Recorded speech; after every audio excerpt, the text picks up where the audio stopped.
किसी पटवारी को समझाना हो ना, एक उसको समझाए, दूसरा उसको लितर मारे। और ये बड़ा अच्छा हो गया। मैं कहता हूँ सही हो गया, खान साहब कुछ देर के लिए उतर गए हैं ना, इनको अब इनकी औकात पता चलेगी। अब इनको पता चलेगा कि भाई हमारा तो कोई सपोर्टर ही नहीं है।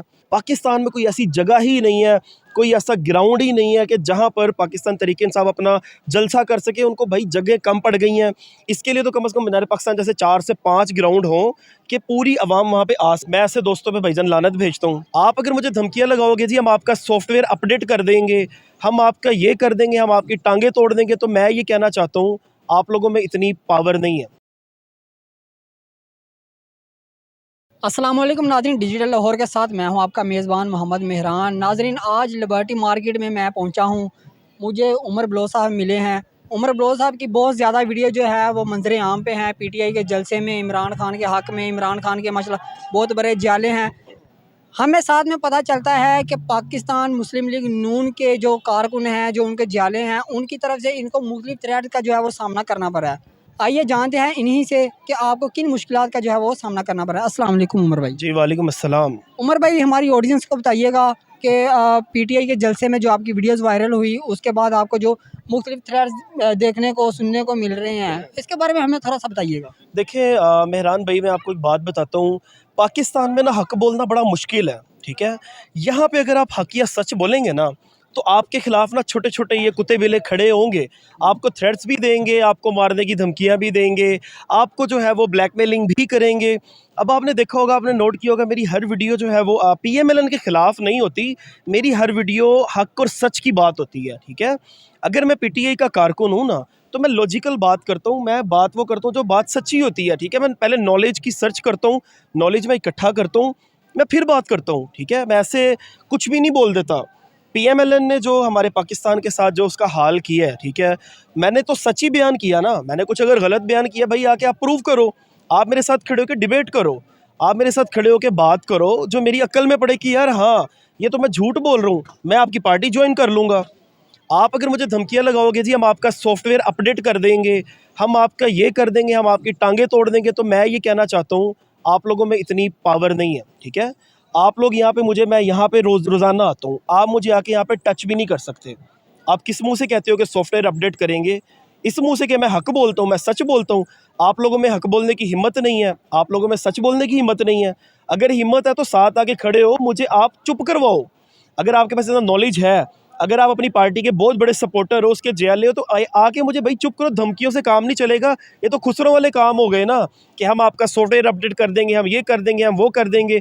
अगर मेरी सोशल मीडिया पे वीडियोस वायरल हुई हैं, वो क्यों हुई हैं? मैंने सच बोला, दुनिया ने देखा है, लोगों ने देखा है, लोगों ने पसंद किया है, लोगों को हक पसंद है। अब झूठ नहीं चलेगा, अब बातिल नहीं चलेगा भाई। अब आपको सच सुनना पड़ेगा, और सच सुनने की जिसमें हिम्मत नहीं ना होगी, वो आपको धमकियां लगाने लग जाएगा। क्योंकि उसको सच जो है ना, उसके अंदर कलेजा फाड़ रहा होता है कि यार ये बंदा सच बोल रहा है, उसको तकलीफ हो रही होती है। इमरान खान कहता था ना कि मैं इनको तकलीफ पहुंचाऊंगा, इनको तकलीफ पहुंचेगी। अब इनको मेरी भी बातों से तकलीफ क्यों पहुंच रही है? क्योंकि मैं उसकी तर्जमानी कर रहा हूँ, मैं सच जो बोल रहा हूँ, हक की बात कर रहा हूँ। इन लोगों को मर्चे लग रही हैं कि भाई ये तो अब सच बोलने वाला आ गया, तुम्हारा मुंह काला कर रहा है।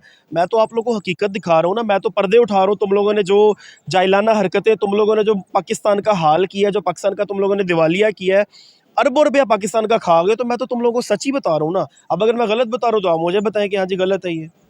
उमर भाई, ये बात तो ठीक है, जो आपको थ्रेट किए गए, जो पीपल पार्टी के हो गए या मुस्लिम लीग के हो गए, जो भी हो गए, न्यूज़ चलती है कि एक दोस्त ने जो है वो सियासी बहस के ऊपर दोस्त का कत्ल कर दिया। ऐसे दोस्तों के लिए आप क्या कहना चाहेंगे? मैं ऐसे दोस्तों पे भाईजान लानत भेजता हूँ, ठीक है। और उन पे खुदा की भी लानत है जो सियासी मकसद या सियासी बात पे किसी को नुकसान पहुंचाते हैं। आप फिजिकल किसी को नुकसान ना पहुंचाओ, आप डिबेट करो। देखिए मेरे इवन पीएमएलएन के कुछ ओहदेदारान भी हैं, मेरे जानने वाले हैं। एमएनए एमपीएस के जो बच्चे हैं, मेरे बड़े अच्छे दोस्त भी हैं कुछ पीएमएलएन की तरफ से, उनके साथ बड़ी बहस होती है। इवन कि हमारी बहुत ज़्यादा किसी हद तक बहस बढ़ भी जाती है, लेकिन हम शाम को बैठ के चाय पी रहे होते हैं, हम खाना खा रहे होते हैं। देखिए बहस अपनी जगह पे है, दोस्ती रिश्तेदारी ये सब अपनी जगह पे है। अपने रिश्तेदारों को आप कभी भी ख़राब ना करें, अपनी दोस्तियों के बीच में खलल मत लेके आएँ। सियासी बहस तो चलती है, आप अपनी पार्टी को सपोर्ट ज़रूर करें, लेकिन आप बहस व मुबाहिसा मत करें। आप किसी के खिलाफ किसी को मारने तक ना जाएं। किसी को, इवन आप तो कह रहे हैं ना दोस्त ने दोस्त को मार दिया, सलामती ने तो उसको मार दिया, मैं कहता हूँ अब हाथ भी ना लगाओ। आप किसी को एक थप्पड़ भी नहीं मार सकते, आपको हक ही नहीं कानून देता, आपको अल्लाह पाक भी ये जो है वो कानून नहीं देता, इतना इख्तियार नहीं देता कि आप सिर्फ एक सियासी अपने मकसद के लिए किसी के मुंह पे थप्पड़ मार दो, किसी को गाली दे दो।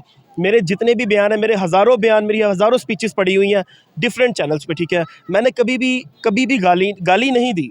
ज़मीर फ़रोज़ ज़रूर मैंने कहा है, ठीक है, लेकिन मैंने कभी कोई इतनी हार्ड वर्डिंग यूज़ नहीं की कि इन लोगों को लगे जी ये बंदा हमें अब्यूज़िंग कर रहा है। एक हक़ की बात बोलता हूँ मैं, एक सच बोलता हूँ, डिबेट करता हूँ। अगर साथ आके कोई खड़ा हो मुझे चुप करवा सके तो मैं ज़रूर चुप भी हो जाऊँगा। अगर आप कुछ ऐसे मुझे काम बताएँगे जो मेरे पाकिस्तान के हक़ में किए गए आपकी पार्टी की तरफ से, मैं चुप हो जाऊँगा कि हाँ भाई ये बात सच्ची कर रहा है, लेकिन ऐसा कोई काम है ही नहीं।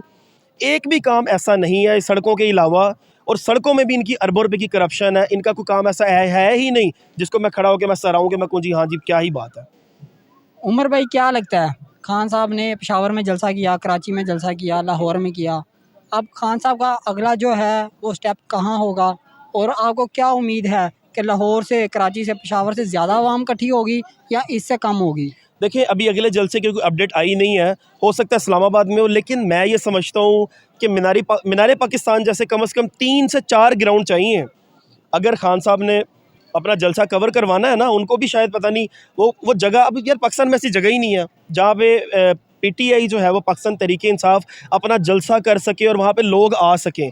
आप मुझे ये बताएं कि मीनारे पाकिस्तान सारा मैंने खुद कवर किया जाके, ठीक है, मीनारे पाकिस्तान सारा भरा हुआ था, बाहर सारा भरा हुआ था, ऊपर जो पुल था वो भी सारा भरा हुआ था, और अभी स्टिल 12 बजे के बाद, इमरान खान के जाने के बाद भी आवाम आ रही थी कि हाँ भाई हम अपनी हाज़िरी लगवाने आ रहे हैं, ठीक है।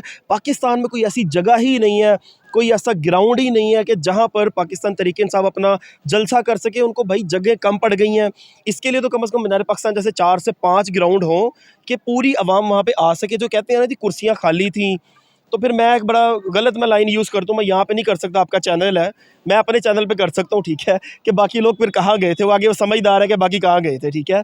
तो भाई मैं जाके कवरेज करके आया हूँ, इन अपनी गुनाहगार आंखों से देखा है, इन हाथों में माइक था और मैंने जगह जगह पे रुल के कवरेज की है। जो लोगों का हाल था ना, मैं आपको बता भी नहीं सकता भाई, जगह कम पड़ेगी, बल्कि मैं कहता हूँ पूरा लाहौर समाज है, अगर जलसे में जगह हो ना तो पूरा लाहौर में लोग फैल जाएँ। और आपको पता है आपका जो सर्कल था ना, मीनार पाकिस्तान का सर्कल, उसके बीच में जो आप डायामीटर देख लें कि कम से कम 4-4 किलोमीटर के डायामीटर में ट्रैफिक जाम थी भाई।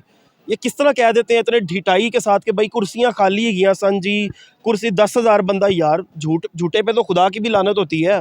लेकिन ये लोग बड़े ढीठ हैं, ठीक है, ये लोग कभी भी पहचानेंगे नहीं हक़ को।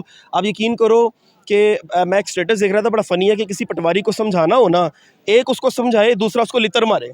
आप यकीन करो फिर उनके जो है वो दिमाग के उनके जो भूसे भरे हुए हैं ना, वो खुलेगा, उनको समझ में आएगा कि हाँ भाई ये बंदा बात सही कर रहा है। उमर भाई पीटीआई के जो जाले हैं, जो दिल हारे बैठे हैं कि खान साहब हमारे चले गए हैं, उनके लिए एक छोटा सा पैगाम दे दें। ओ भाई खान साहब कहीं नहीं गए, खान साहब इधर ही हैं, उन्होंने किधर जाना है भाई। वो इनको सब चोरों को जो है वो पकड़े बगैर यहाँ से हिलेंगे भी नहीं, ठीक है। और ये बड़ा अच्छा हो गया, मैं कहता तो सही हो गया, खान साहब कुछ देर के लिए उतर गए हैं ना, इनको अब इनकी औकात पता चलेगी। अब इनको पता चलेगा कि भाई हमारा तो कोई सपोर्टर ही नहीं है अमेरिका के अलावा, ठीक है, बैरूनी ममालिक के अलावा इनको कोई सपोर्ट नहीं कर रहा। इन्होंने बैठना है अमेरिका की गोद में, पाकिस्तानी अवाम ने इनको मुस्तरद कर दिया, ठीक है। और जो पाकिस्तानी हमारी अवाम है ना, बड़े बड़े दिल की मालिक है भाई। कुछ जज्बाती लोग हैं जो थोड़े से सैड हैं, थोड़े से वो गमगीन हैं, लेकिन मेरा उनके लिए ये पैगाम है कि आप टेंशन नहीं लो, आप खुशियाँ मनाओ, क्योंकि अगला जो टाइम आ रहा है ना ये खान साहब का है। और इंशाल्लाह जब तक अल्लाह पाक खान साहब को लंबी ज़िंदगी दे, जब तक खान साहब की ज़िंदगी है, अब ये पाकिस्तान उनका है, उन्हीं की हुकूमत रहेगी, वही पाकिस्तान को ऊपर लेके जाएंगे, इंटरनेशनल लेवल पे ऊपर लेके जाएंगे। और एक दिन आएगा कि पूरी दुनिया में पाकिस्तान को माना जाएगा, पाकिस्तान की जो है वो सालमियत को माना जाएगा, उसके इस्तेहकाम को माना जाएगा, एप्रिशिएट किया जाएगा, और हमारी बात भी सुनी जाएगी। आंखों में आंखें डाल के बात करेंगे, ठीक है।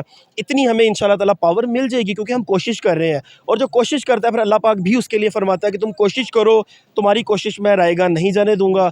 मैं अपने उन बहन भाइयों से कहना चाहता हूँ जो दिल हार के बैठे कि आप टेंशन नहीं लें, आने वाला टाइम बड़ा ज़बरदस्त है, आपको इंशाल्लाह ताला मज़ा आएगा और आप भी सेटिस्फाइड हो जाएंगे। बहुत शुक्रिया उमर भाई।